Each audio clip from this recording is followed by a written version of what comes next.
3-3:30ला त्याचा मेसेज आला आणि त्यानंतर त्याचा फोन ट्रेस होत नव्हता आणि फोन लागतही नव्हता। त्याला बिझनेसच्या रिलेटेड बँकॉकला जायचं होतं, त्यासाठी त्यांनी प्रायव्हेट फ्लाईट करून तो बँकॉकच्या दिशेने गेलता। काय नेमकं घडलेलं होतं काल आणि त्याच्यानंतर आता काय सांगा स्पष्टीकरण?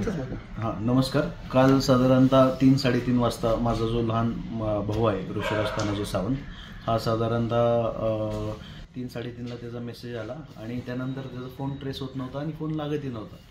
त्यामुळं सर्व आम्ही घरचे चिंतेत पडलो आणि कुठंच काही सापडत नसल्यानं अर्जाचा आम्ही तपास घेतला। कुणालाच कुठं काही सापडत नाही म्हणून आम्ही सिंहगड पोलीस स्टेशनला FIR केला आणि त्या ठिकाणी साधारणतः 10 दिवसाखालीच तो दुबईला गेला।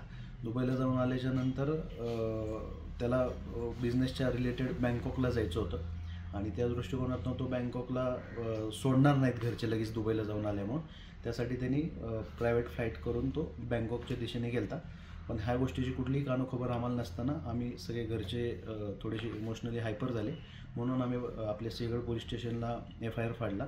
त्या ठिकाणी असं कधीच घडत नाही, आम्ही कुणी कुठं जात असताना एकमेकाला सांगून जात असतो, तेव्हा आम्हाला थोडं भीतीचं वातावरण होतं म्हणून आम्ही अपहरणाचा किडनॅपिंगचा गुन्हा त्या ठिकाणी दाखल केला आणि पोलीस प्रशासनाच्या माध्यमातून या राज्याचे मुख्यमंत्री देवेंद्रजी फडणवीस, उपमुख्यमंत्री एकनाथभाईजी शिंदे, उपमुख्यमंत्री अजितदादा पवार, आपले civil एव्हिएशनचे state minister Murli Annaji Mohol या सर्वांच्या माध्यमातून पोलीस प्रशासनाच्या प्रयत्नांना त्या ठिकाणी खऱ्या अर्थाने संध्याकाळी यश आलं आणि 9:30-10च्या सुमारास तो घरी सुखरूप आलेला आहे।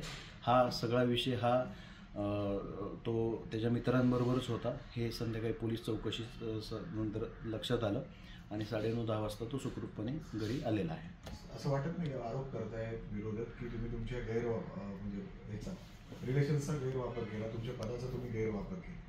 नाही, बिलकुल नाही। एक आई वडील म्हणून साधारणतः ह्या सगळ्या गोष्टी जर कुणावर वेळ आली तर हायपर होणं साहजिकच आहे। गैरवापर काहीच नाही। आम्ही त्या ठिकाणी पहिली पोलीस प्रशासनाची मदत घेतली आणि मग त्या ठिकाणी नंतर मुख्यमंत्री साहेबांची, मुरली अण्णा मोहोळांची साहेब त्या ठिकाणी बोलले आणि मग त्यांनी त्या ठिकाणी जातीने लक्ष घालून पोलीस प्रशासनाच्या माध्यमातून त्यांना त्या ठिकाणी संध्याकाळी 9:30-10च्या सुमारास पुन्हा ते फ्लाईट जे बँकॉकला चाललं होतं ते एव्हिएशन रडार कंट्रोलनी त्यांनी ते ट्रेस केलं आणि पुन्हा संध्याकाळी 9:30-10 वाजता पुणे एअरपोर्टला आपले ते लँड झालं।